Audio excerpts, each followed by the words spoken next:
Assalamualaikum warahmatullahi wabarakatuh. Sahabat virtual semua yang dirahmati Allah. Alhamdulillah kita dapat berjumpa kembali, semoga kita selalu diberi nikmat sehat panjang umur dan selalu mendapatkan taufik dan hidayah dari Allah Subhanahu wa Ta'ala. Salawat serta salam senantiasa kita haturkan kepada baginda Nabi Muhammad Shallallahu Alaihi Wasallam beserta keluarga dan sahabatnya. Semoga kita semua mendapatkan syafaat beliau. Jangan lupa untuk subscribe, like, dan share video ini agar lebih banyak lagi orang yang bisa mendapatkan manfaatnya. Mari kita simak bersama kajian kali ini, semoga bermanfaat.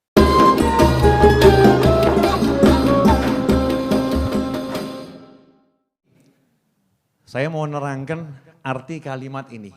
Urip, ojo kakean mikir, tapi zikir. Urip ya. Jadi orang hidup itu akan bisa hidup kalau banyak zikir. Kalau banyak zikir. Ibu-ibu pernah lihat ikan? Pernah ikan keluar dari air gitu, tergeletak di daratan, kelepek, ya, tergelepar gitu ya. Ikannya bergerak-gerak, terus lama-lama diem ya. Diem belum tentu mati loh, sebentar. Cok kesusuk mati ya. Diem dulu ya. Diem terus lama-lama mati. Ya lama-lama mati. Nah manusia yang tidak zikir seperti ikan yang keluar dari akuarium, ikan yang keluar dari sungai, ikan yang keluar dari laut, terletak di daratan tanpa air. Itu manusia yang tidak mau zikir. Akhirnya gimana? Ya tergelepar-gelepar tadi. Kelepek. Iya. Bingung hidupnya, gak akan mendapatkan kenyamanan, gak akan mendapatkan ketenangan, gak akan mendapatkan kesenangan. Sehingga hidupnya hanya fokus mikirkan dirinya sendiri. Biar aku urip. Wong urip kok mikir urip, kan bodoh. Paham ya? Tapi coba kalau ikan ada di dalam air, Masya Allah, gak mikir rambekan. Betul ya? Gak mikir rambekan, obah ngalor, ngidul, ngetan, ngulon. Ya kan?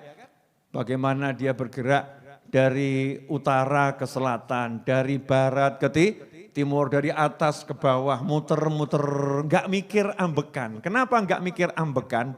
Bagi yang belum tahu, ambekan itu bernafas. Karena mungkin ada yang dari luar negeri, ada yang dari luar pulau ya. Gak mudeng, ambekan itu apa Habib? Itu bahasa Jawa, artinya bernafas. Ikannya nggak mikir bagaimana bernafas, yang penting gerak terus. Kenapa dia bergerak terus, nyantai? Karena berada di dalam air. Lah kenapa sekarang banyak orang hidup kok tidak bisa menikmati hidup, yang dipikirkan cuman piye carane urip. Bagaimana caranya hidup, kenapa? Lah karena keluar dari air, ya kan? Akhirnya bingung, gelagepen, golek iki piye iki. Ya begitulah kondisi manusia akhir zaman saat ini, banyak yang gelagepen gitu. Gelagepen, bingung bagaimana cara hidup. Kenapa? Karena enggak ingat sama yang maha hidup.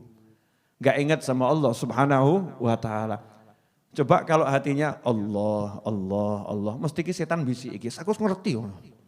Mesti waktu saya ngomong gini setan bisik, Allah, ya Allah. Terus nek orang mangan ya piye bib, mesti ngono ke setan iki. Masya Allah. Itu setan itu, jangan didengarkan. Orang kalau udah hatinya Allah, hatinya ingat sama Allah Ta'ala, tenang. Beb tapi saya lapar, ya poso. Gitu aja kok repot. Nabi Muhammad SAW kalau memang tidak ada yang dimakan, Rasulullah berpuasa. Dan orang kalau poso itu kalau buka seneng, mesti ngomong, tidak ada yang buat berbuka, alah ngapusi. Gak mungkin gak ada yang bisa berbuat buka. Banyak yang bisa digunakan untuk berbuka, alal aqal minimal minum air. Betul ya? Indonesia turah-turah banyu. Indonesia turah-turah air. Dan sesusah-susahnya hidup di negara kita, alhamdulillah tidak susah. Masya Allah. Datang saja ke pengajian Majelis Ar-Raudhah, mesti untuk roti. Betul kan ya?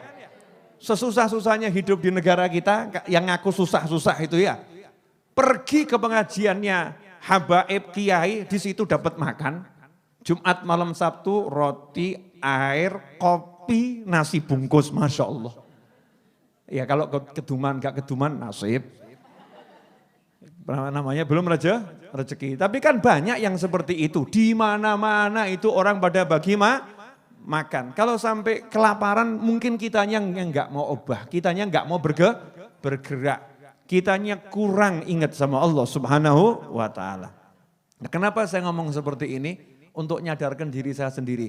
Pokoknya kalau mau senang, mau tenang, ya masuk ke dalam air kalau jadi ikan. Kalau manusia ya bergerak di daratan. Maksudnya hiduplah sebagaimana kamu harus hidup.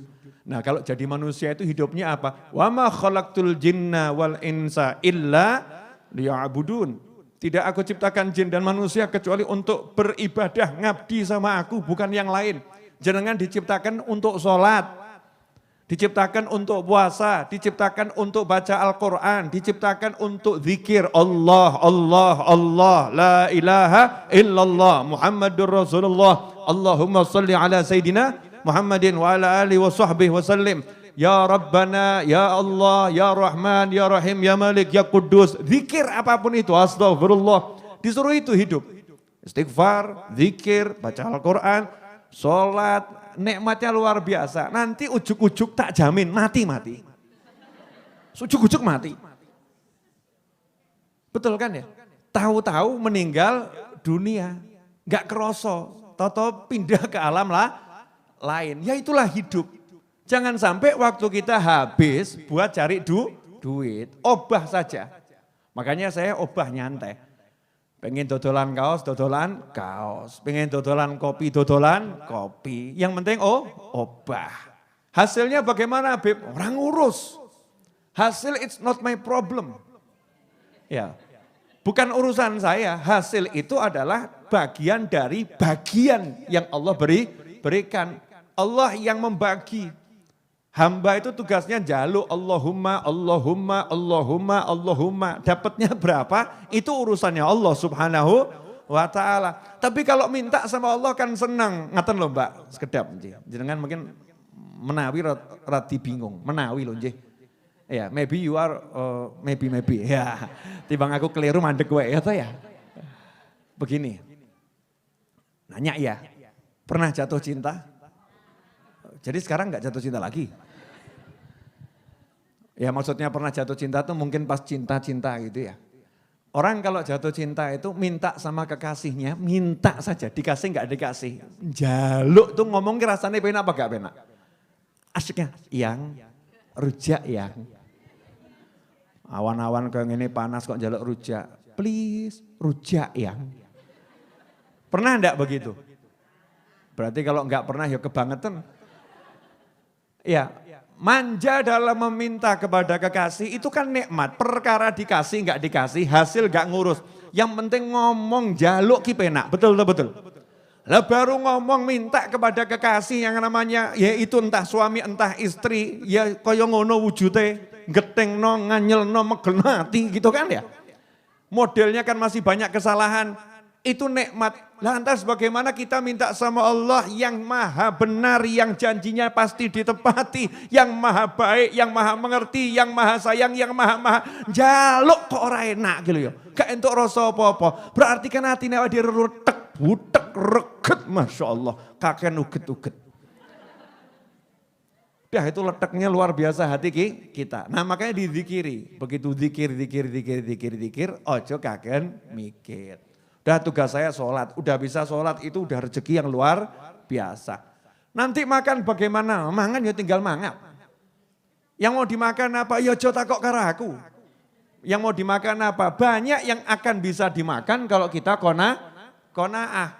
Habib tapi saya nggak bisa bayar utang, ya harus mbok bayar. Nanti saya dimarahin, ya ditompo. Namanya dimarahin ya diterima, sabaro. Tapi kan gak enak, jenenge sabar gak enak, no enak syukur. Sabar itu gak enak. Tapi kamu niat bayar hutang, kalau belum bisa ya tinggal ngomong saya belum ada, saya belum bisa. Insya Allah saya akan berjuang terus. Gitu kan hidupnya enak.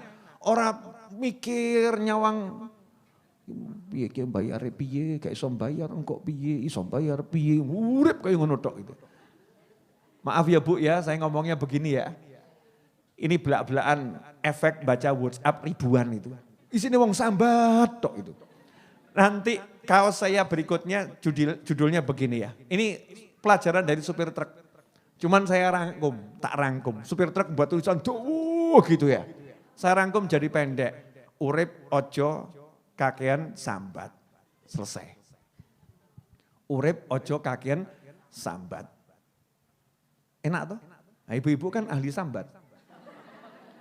Ahli, pakar ya. Pakar sambat. Masya Allah, itu jemuran gak garing mambu, itu sambatnya 2 hari bisa gak rampung itu. Ngumbah kesel-kesel ya ngono, ora alira dijemurno.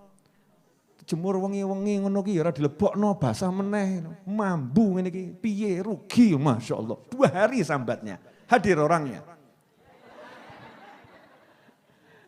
Nah itu semua gara-gara apa? Ini loh. Kurang zikir, kakean mikir. Tapi kalau zikir terus Masya Allah nikmatnya luar biasa, nyantai. Kayak Bu Seha wal Afiyah, Masya Allah. Mau bangun tempat untuk ngaji, ya butuhnya 600 juta, gak duit, nekat loh. Ya kan nekat, nyantai, sak kecekele, sak intue. Insya Allah ya rampung, tenang saja. Ya tenang saja. Mau begini, mau begitu. Orang kalau sudah hidupnya zikir itu, ya gak kakean mikir. Gak kakean mikir bukan berarti gak usaha loh ya, jangan salah loh. Kenapa sampai saya contohkan? Kadang saya ya rodok pegel sama yang belajar itu, kemudian oh gitu ya Beb ya. Jadi gak usah dipikir ya Beb. Ya udahlah Beb, saya tak tinggal di rumah, ngawur awamu. Gak usah dipikir itu maksudnya gak usah dibawa ke pikiran. Makanya saya sampai contohkan, ya umur 45 saya contohkan. Contohkan apa? Produksi kopi. Contohkan buat kaos. Sampai anak-anak rodoh nanya, Beb buat kaos? Kabeh arep tak dol, nok perlu awakmu tak dol bareki. Paham maksud saya enggak? Saya mau nunjukkan ayo obah gitu, obah mama. Jangan beralasan dengan COVID ini 19 kondisi ekonomi anjlok, Masya Allah. Emangnya rezeki itu dari COVID? Rezeki dari Allah Subhanahu wa ta'ala. Itu ada yang gara-gara COVID tambah, alhamdulillah, moga-moga COVID-nya rodok suwe. Masya Allah, naudzubillah min dzalik. Lu kenapa? Wah dulu itu Bib, saya itu kerja susah.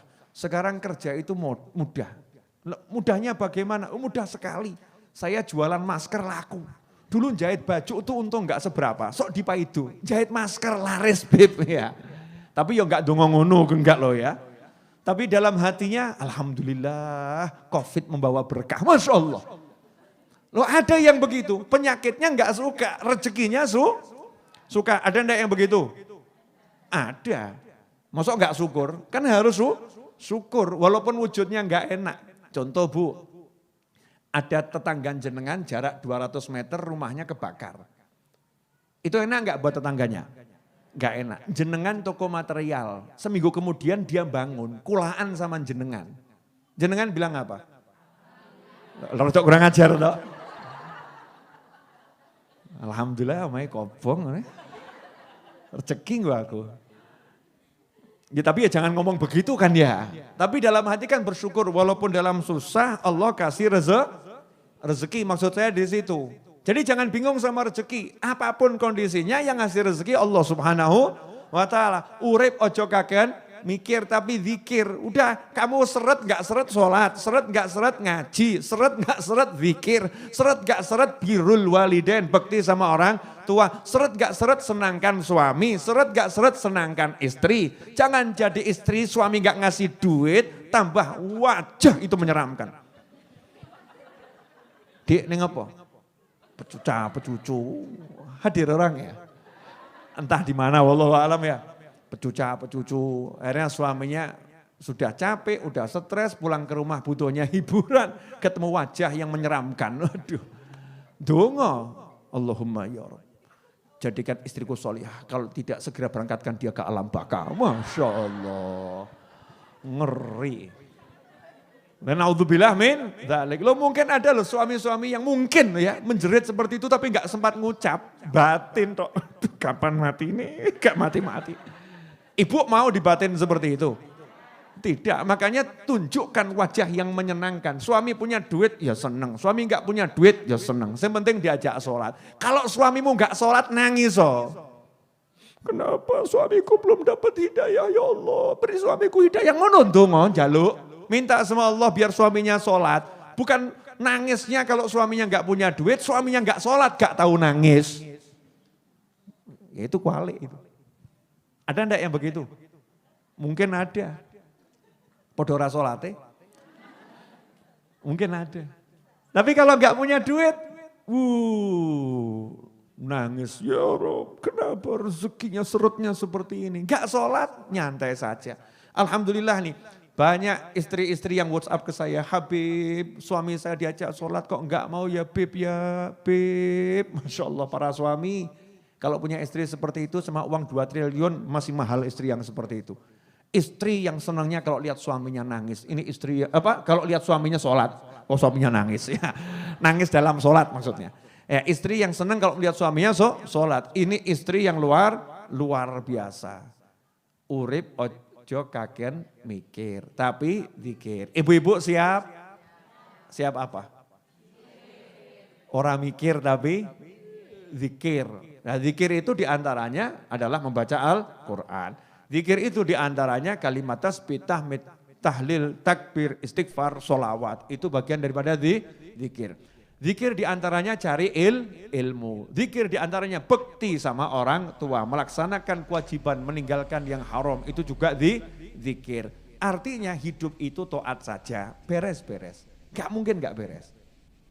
Udah tau jenengan lihat, lawang kita-kita ini yang ngasih ruwet saja ya beres satu persatu kan ya. Betul kan? Step by step beres. Padahal toatnya kita ini seperti apa toh? Ya masih kelas toatan. Sok toat, sok lali, toat. Lupa, toat, lupa, toat. Itu saja ya alhamdulillah hidupnya tenang hatinya. Resah sedikit, tenang lagi. Resah sedikit, tenang lagi. Begitu toat, tenang. Begitu toat, tenang. Buktikan. Saya berapa kali nantang kok. Nantang sama yang hadir pengajian ya. Kalau jangan hadir pengajian di sini nih coba paksakan sumpek tekakno nang hatimu. Sumpek no. Tadi kalau mau berangkat punya utang banyak gitu ya. Coba sekarang itu bayangan utang banyak didatangkan. Mungkin bisa datang angkanya, datang banyaknya, sumpeknya nggak bisa datang. Tapi kenapa begitu keluar dari pengajian, di jalan, di perapatan, sumpeknya datang. Kelingan dikit sumpeknya datang. Itu bukti kalau orang zikir itu hatinya tenang. Itu bukti kalau cari ilmu itu mendatangkan benteng untuk hati. Sehingga yang sumpek-sumpek gak bisa masuk. Makanya kalau pengen tenang ojo kagen mikir. Ngaten loh, penyebab sumpek itu apa? Mikir. Betul kan? Bojo dipikiri, anak dipikiri, tonggo dipikiri. Daripada dipikiri, dizikiri. Enak toh? Bojo ngomel-ngomel entah laki entah perempuan. Ya, ngomel, zikiri. Allahumma sholli ala sayyidina Muhammad. Suami nanya, komat ngopo? Gak apa-apa mas, gak apa-apa. Lapor nih suaminya sama tetangganya waktu curhat. Istri saya itu saya marahi, diem tapi komat kamit. Ngopo kuwi? Hati-hati kuwi. Diwiriti kuwi. Mbok medeni. Ngerti-ngerti kowe glundung, setruk mbuh kowe ya. Hati-hati bojo ngono ki medeni. Ketoke meneng tapi sekti kuwi. Hati-hati masyaallah. Pulang langsung suaminya. Dik, butuh apa? Itu sektinya istri yang komat kamit. Begitu juga kalau suami diem tok hati-hati Mbak. Jenengan suaminya diem tok. Meneng tok. Wah, ini zikir Allahumma. Nah, Allahumma ini lanjutannya kita kan enggak paham ini. Doanya orang yang dizolimi itu terkabul. Suami dizolimi doa Allahumma kayak ndang mati tenan awakmu. Doanya orang dizolimi itu kok kabul. Makanya hati-hati. Wahai para suami yang terzolimi, doa yang baik-baik. Wahai para istri yang terzolimi, doa yang baik-baik. Wahai masyarakat yang terzolimi, doa yang baik-baik. Jangan doa yang buruk. Donga sing apik. Enak atau urip ya? Gendongane apik-apik. Demikian tadi telah kita simak bersama kajian kali ini.